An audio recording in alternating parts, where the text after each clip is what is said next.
नमस्कार दोस्तों, स्वागत है आप सभी का हमारे YouTube चैनल ब्रीत वर्मा पर। तो दोस्तों, जैसा कि आप सभी को पता है कि कल हमने ह्यूमन राइट पे बात की है और आज हम बात करेंगे एक सब्जेक्ट है जो आपका अंतर्राष्ट्रीय विधि है। और अंतर्राष्ट्रीय विधि भी मैं मान के चलिए आपका 8 से 10 लेक्चर में पूरी अंतर्राष्ट्रीय विधि जहाँ से आपके क्वेश्चन बनते हैं, यानी आपको विद्वान में बनने की बात नहीं कहूँगा मैं, केवल और केवल आपके पास होने और आपका जीआरएफ जो सपना जो 1-2 नंबर आपसे आप रुक रहे हैं या आप नेट नहीं पास हो रहे हैं, तो केवल उन बातों पर मैं बात करूँगा जहाँ से आपका क्वेश्चन बन जाए। और वो आपका क्वेश्चन बन जाए, आपके पास सर्टिफिकेट हो जाए असिस्टेंट प्रोफेसर नेट क्वालिफाई का, जीआरएफ का। बस इतनी ही हमारा आपसे सहयोग रहने वाला है। और इतना ही अगर आपका काम हो जाएगा तो आप अपने आप को एक अच्छा महसूस करेंगे। तो ये मेरा खुद का बनाया नोट्स है और यहाँ पे हो सकता है कुछ राइटिंग हमारी बहुत ज़्यादा अच्छी नहीं है, क्योंकि उस समय जब बनाना था ये सब बातें पढ़ रहे थे तो तेज़ी से हम सबको करना था और वही हमारी यात्रा रही। और उसमें जो नोट्स हैं उनमें जो भी चीज़ें हैं जहाँ से मैंने पढ़ा उन सभी को मैं आपको बताऊँगा। और इसमें आपको करना क्या है कि केवल वही कॉन्सेप्ट देखना है जो मैं आपको बताऊंगा। और आपको करना है कि 2015 से लेकर 2024 तक जितने भी पेपर पूछे गए हैं उन सभी को क्या करना है, ये मेरा नोट्स पढ़ने के बाद आपको करना है कि उसके बाद केवल क्वेश्चन लगा के चले जाना है। और मैं 100% गारंटी लेता हूँ, अगर वहाँ से 10 क्वेश्चन आ रहे हैं अंतर्राष्ट्रीय विधि का तो आपके 8 क्वेश्चन यहीं से आ जाएंगे। ये मैं आपसे गारंटी लेता हूँ कि 8 क्वेश्चन आप क्वेश्चन लगा के चले जाएं और हमारा दिया हुआ कंटेंट आप पढ़ लें, तो आपका जो नेट है और जीआरएफ के जो नंबरों में कमी आ रही है, जहाँ से आप नहीं हो पा रहे हैं, बार बार नेट ही हो रहा है, तो उनके लिए भी ये फ़ायदा करेगा। और ये सारे मेरे लेक्चर जो हैं एकदम क्लियर होते हैं, केवल परीक्षा से संबंधित बात करते हैं और फालतू हम कोई बात नहीं करते हैं। अगर दोस्तों हमारे चैनल पे आप सब नए हैं तो हमारे चैनल को सब्सक्राइब करिए और अपने सभी हिंदी भाषी दोस्तों को ये वीडियो शेयर करिए, सभी अंग्रेजी माध्यम के विद्यार्थियों को भी शेयर करिए और उनसे कहिए कि कॉन्सेप्ट अगर कहीं आपको लेना है तो विनीत वर्मा चैनल पे आप जुड़िए। तो दोस्तों, मैं बात कर रहा हूँ, सबसे पहले आपने जो पॉइंट इसमें देखा होगा तो उसमें बात की जा रही है कि अंतर्राष्ट्रीय विधि आधुनिक यूरोपीय प्रणाली की देन है। तो आधुनिक जो अंतर्राष्ट्रीय विधि है आधुनिक यूरोपीय प्रणाली की देन है, ये बात किसने कही? तो ये बात कही है ओपेनहाइम महोदय ने। फिर अगला जो पॉइंट है, अंतर्राष्ट्रीय विधि शब्द का प्रयोग जो है सबसे पहले किसने किया? तो ये भी बात किसने की है? जर्मी बेंथम ने की है। ये भी क्वेश्चन पूछा जाता है। फिर एक यहाँ पे क्वेश्चन जो नहीं लिखा गया है वो आपको नोट कर लेना है कि अंतर्राष्ट्रीय विधि के जनक कौन है। अंतर्राष्ट्रीय विधि के जनक अगर आपसे पूछा जाएगा तो आपको लगाना होगा ग्रोशियस महोदय। यानी अंतर्राष्ट्रीय शब्द का प्रथम प्रयोग किसने किया? ये जर्मी बेंथम महोदय ने किया है। लेकिन अंतर्राष्ट्रीय जो है विधि का जनक किसे कहा जाता है? वो कहा जाता है ग्रोशियस महोदय को। तो एक क्वेश्चन यहाँ पे और ऐड कर लेना और फिर हम देखेंगे कि अंतर्राष्ट्रीय विधि की परिभाषा। अंतर्राष्ट्रीय विधि की परिभाषा हमेशा पूछी जाती है और जब भी वहाँ पूछी जाती है तब आपसे वो क्वेश्चन गलत होता है। तो मैंने जितनी भी जहाँ भी परिभाषाएँ हैं मैंने पूरी परिभाषाएँ लिख रखी हैं और मैं अब आपको इस लेक्चर में परिभाषाओं पे बात करके और इस लेक्चर को समाप्त करूंगा।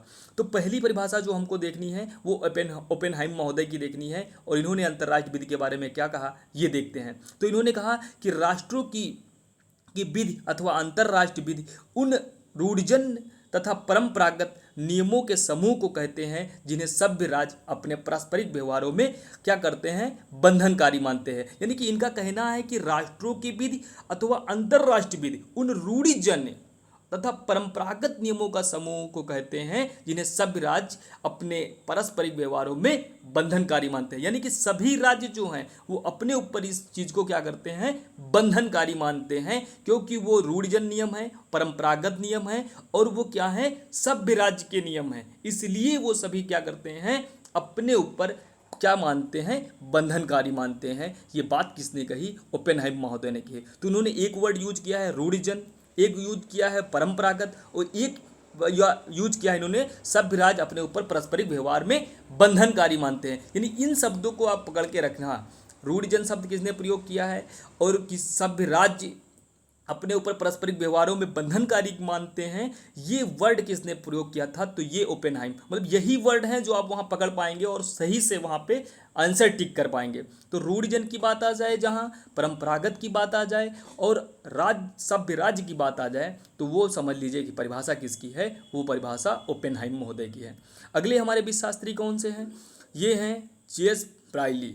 यानी कि ब्राइली साहब ने क्या कहा अंतर्राष्ट्रीय विधि के बारे में, ये देखते हैं। इन्होंने कहा कि राष्ट्रों के बीच अथवा अंतर्राष्ट्रीय विधि उन नियमों तथा कार्य रूप में आने वाले सिद्धांतों का समूह है जो सभ्य राष्ट्रों के पारस्परिक संबंधों में बाध्यकारी हैं। तो इन्होंने क्या बात किया? उन नियमों तथा कार्य के रूप में आने वाले सिद्धांतों का समूह है। उन नियमों और तथा कार्य के रूप में आने वाले सिद्धांतों का समूह है। क्या है? अंतर्राष्ट्रीय विधि जो सभ्य राष्ट्रों के पारस्परिक संबंधों में बाध्यकारी। अगर बंधनकारी आए तो आपको मानना है ओपेनहाइम, अगर बाध्यकारी शब्द आए तो मानना है आपको जेएस ब्राइली साहब। क्लियर आप सभी को?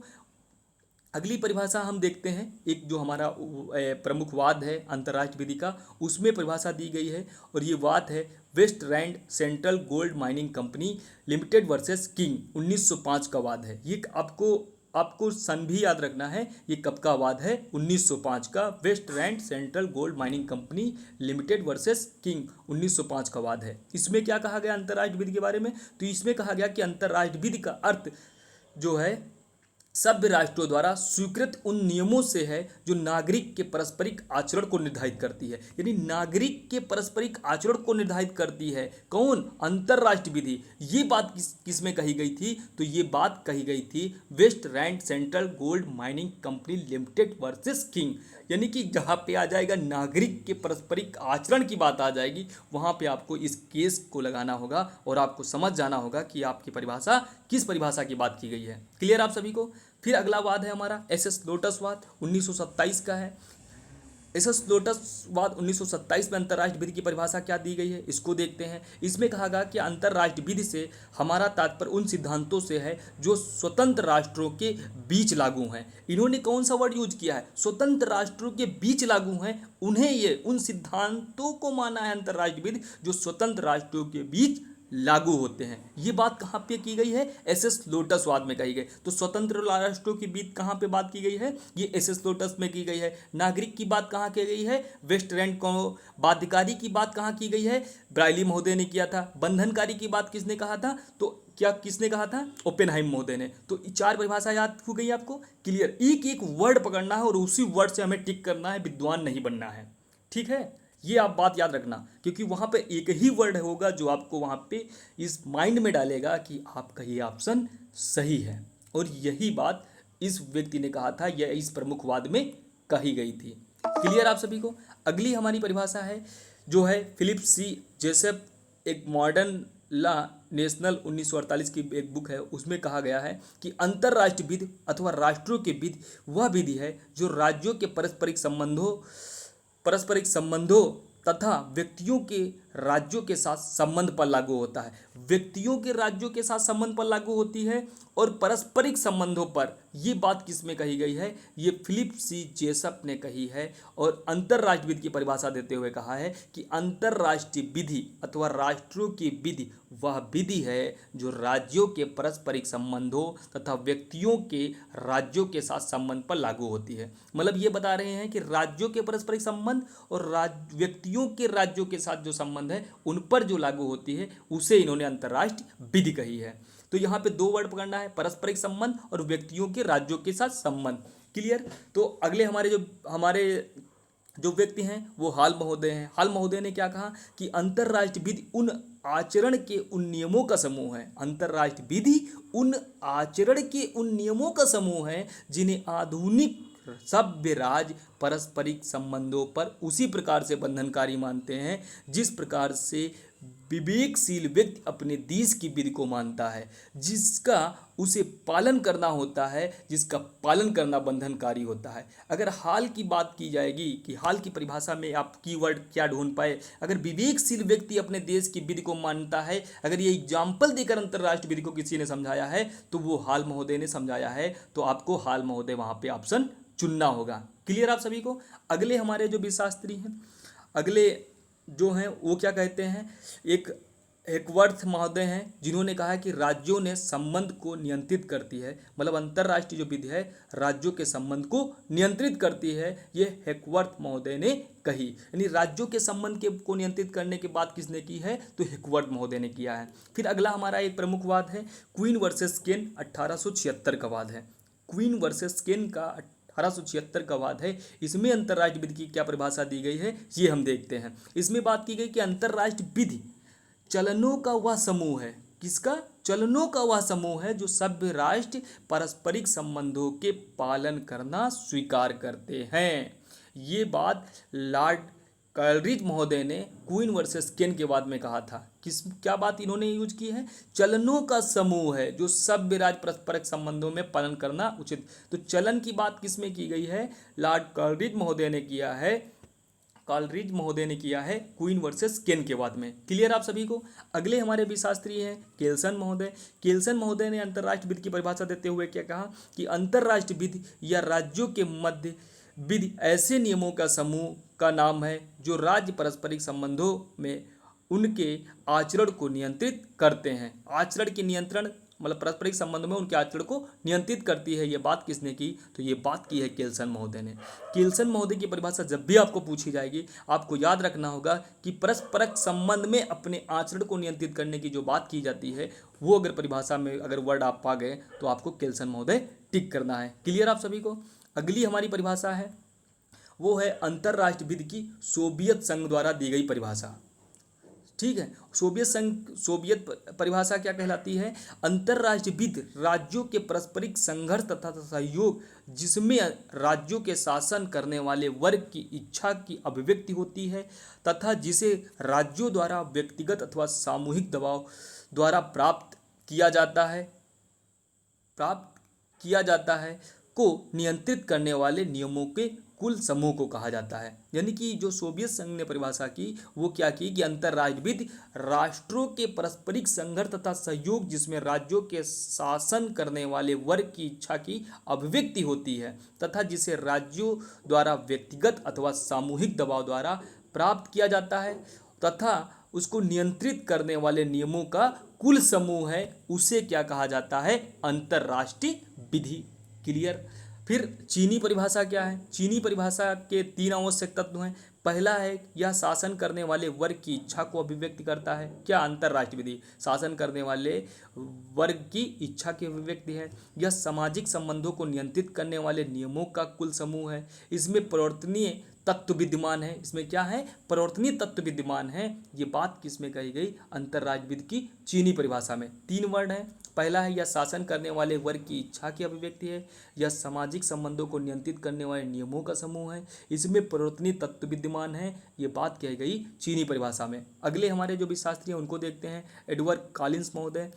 ये क्या कहते हैं, अंतर्राष्ट्रीय विधि निरंतर विनियमित होने वाले नियमों का ऐसा समूह है जो अंतर्राष्ट्रीय समुदाय के सदस्य सामान्यतः अपने पारस्परिक संबंधों में लागू करते हैं। ये नियम राज्यों को और कुछ हद तक अंतर्राष्ट्रीय संस्थाओं तथा व्यक्तियों को अधिकार तथा उत्तरदायित्व प्रदान करते हैं। ये बात कहते हैं एडवर्ड कॉलिन महोदय। अगले हमारे हैं फेंडिक महोदय ने क्या कहा, फेंडिक महोदय के अनुसार अंतर्राष्ट्रीय विधि की परिभाषा विस्तृत शब्दों सामान्य सिद्धांतों तथा विनिर्दिष्ट नियमों के समूह में दी जा सकती है जो अंतर्राष्ट्रीय समुदाय के पारस्परिक संबंधों पर बंधनकारी होती है। ये फेंडिक महोदय कहते हैं। ये 2 बार परिभाषा पूछी गई है। फिर अगले हमारे जो भी शास्त्री हैं, दी लोला के वाद में क्या बोला गया था, इस वाद में कहा गया था कि अंतर्राष्ट्रीय विधि को वास्तविक अर्थों में विधि माना गया था। दी लोला के वाद में अंतर्राष्ट्रीय विधि को वास्तविक अर्थों में विधि माना गया था। अगले हमारे भी शास्त्री हैं स्टार्क महोदय। स्टार्क महोदय ने अंतर्राष्ट्रीय विधि के बारे में कहा कि अंतर्राष्ट्रीय विधि दुर्बल विधि है। ठीक है, दुर्बल विधि की बात किसने की है, तो वो स्टार्क महोदय ने की है। फिर अगले हमारे भी शास्त्री हैं प्रोफेसर हार्ट। उन्होंने क्या कहा, अंतर्राष्ट्रीय विधि विधि है क्योंकि राज्य इसे विधि मानते हैं। मतलब अंतर्राष्ट्रीय विधि विधि है क्योंकि इसे राज्य क्या करते हैं, विधि मानते हैं। ये बात प्रोफेसर हार्ट ने की। अगली हमारे भी शास्त्री हैं प्रोफेसर जो है विलियम्स विलियम्स क्या कहते हैं कि अंतर्राष्ट्रीय विधि विधि है अथवा नहीं, या मतभेद शब्दों का झगड़ा है। यानी कि शब्दों का झगड़ा मतभेद है, ये अंतर्राष्ट्रीय विधि के बारे में किसने कहा है? ये विलियम्स महोदय ने कहा है। अगले हमारे भी शास्त्री हैं हॉब्स महोदय। हॉब्स महोदय कहते हैं कि मनुष्य जो है अपनी प्रगति से क्या है? नटखट है तथा हिंसक है। मनुष्य अपनी प्रगति से नटखट तथा हिंसक है तथा समाज में सुव्यवस्था रखने के लिए क्या करता है?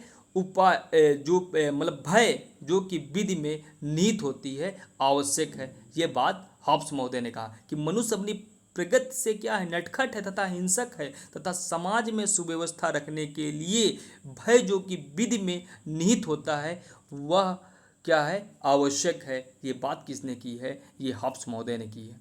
अगले हमारे विधि शास्त्री हैं हॉलैंड महोदय। हॉलैंड महोदय ने कहा कि अंतर्राष्ट्रीय विधि शास्त्र का लुप्त प्राय बिंदु है। ये आप सभी से क्वेश्चन पिछले भी नेट के पेपर में पूछा गया था कि अंतर्राष्ट्रीय विधि शास्त्र का लुप्त प्राय बिंदु है, या किसने कहा है? तो ये हॉलैंड महोदय ने कहा है। और आगे हॉलैंड महोदय क्या कहते हैं अंतर्राष्ट्रीय विधि के संबंध में, वो देखते हैं कि ये अंतर्राष्ट्रीय विधि के नियमों का पालन सौजन्यवश किया जाता है तथा इसको विधि की कोटि में नहीं रखा जाता है। मतलब सौजन्यवश अंतर्राष्ट्रीय विधि का पालन किया जाता है और इनको विधि का जो मतलब नहीं किया जाना चाहिए, ये बात किसने कही है? ये हॉलैंड महोदय ने कही है। डायस महोदय ने अंतर्राष्ट्रीय विधि में क्या कहा है कि भय तथा निजी स्वार्थ मुख्य कारण है जिसकी वजह से राज्य अंतर्राष्ट्रीय विधि का पालन करते हैं। भय तथा निजी स्वार्थ है, इसीलिए राज्य क्या करते हैं? अंतर्राष्ट्रीय विधि का पालन करते हैं। ये बात की है डायस महोदय ने।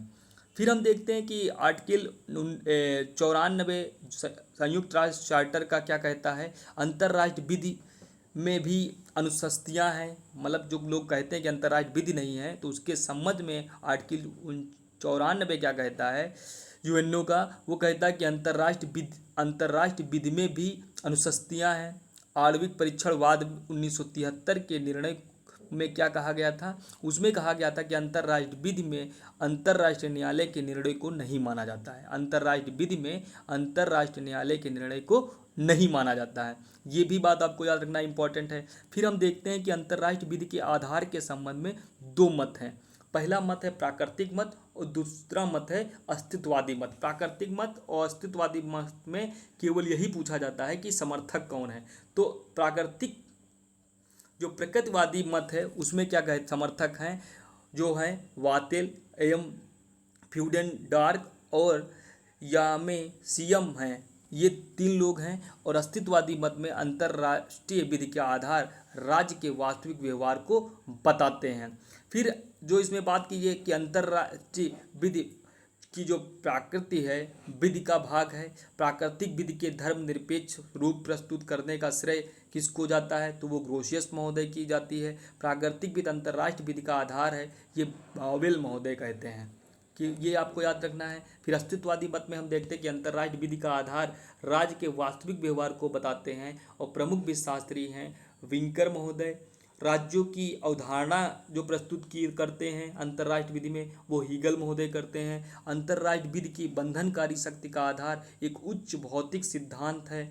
ये जो सिद्धांत है जिसमें फैक्टा सेंट सर्वेंडा काम करता है, ये एंजिलोटी महोदय हैं। तो एक तरीके से जितनी भी महत्वपूर्ण परिभाषाएं थी हम उन सभी को देखें। और अंतर्राष्ट्रीय विधि में आप 1 से 2 बार इस लेक्चर को सुनेंगे और परिभाषा को देखते हुए आप नोट कर लेंगे, तो मैं आपसे वादा करता हूं कि कोई भी परिभाषा जो अंतर्राष्ट्रीय विधि से आपसे पूछी जाएगी इससे बाहर नहीं जाने वाली है। तो मैं जो भी टॉपिक पढ़ाऊँगा उसमें कंप्लीट बातें करूँगा और उसको आपको 1 से 2 बार पढ़ना है। और मेरा ये भी लक्ष्य है कि आपके पास समय कम है तो आपका समय भी बहुत कम खर्च हो। इससे हम बहुत शॉर्ट में बता रहे हैं और केवल वही चीज़ बताएंगे जो आपके पूछी जाती है। बकवास आपको सारी चीज़ें छोड़ देनी है क्योंकि बहुत लंबा सिलेबस होता, कवर नहीं होता लास्ट में। तो दोस्तों मैं आशा करता हूँ कि आपको चीज़ें परिभाषाएं अच्छी लगी होंगी और आपको समझ में भी आई हैं कि अंतर्राष्ट्रीय विधि के संबंध में विभिन्न विधिशास्त्रियों का क्या मत है। हमें एक एक वर्ड पकड़ना होती है, पूरी परिभाषा नहीं रट के जाना होती है। आप रट के भी नहीं जा सकते हैं, एक एक वर्ड आपको पकड़ना है और उस वर्ड को याद करके अगर आप जाएंगे तो आपका मैं बता रहा हूँ कि जो सपना है जीआरएफ वो पूरा हो जाएगा। तो दोस्तों इसी बात के साथ हम इस वीडियो को समाप्त करते हैं। जय हिंद दोस्तों।